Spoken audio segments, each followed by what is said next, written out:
భగవంతుడు ఎవరు ఎంత భారం మోయగలుగుతారో అంత భారం వేస్తూ ఉంటాడు. అది వేసినప్పుడు ఏమిటంటే అవతల మనిషి అంటే ఆ మనిషి యొక్క సామర్థ్యం తెలుసుకోవటానికి. అత్యంత కఠినమైన జీవిత సత్యం ఏమిటంటే ఎవరి మనసు మంచిగా ఉంటుందో వారి తలరాత చెడుగా ఉంటుంది.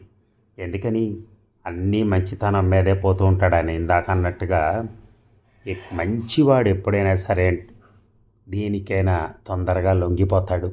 అంతా మనవాళ్లే అనుకుంటాడు. అరేయ్ నువ్వు తప్పితే నాకు ఎవడున్నాడు రా అని ఒక్క మాట అనగానే కళ్ళంబట్టి నీళ్లు పెట్టేసి వాటేసుకుంటాడు.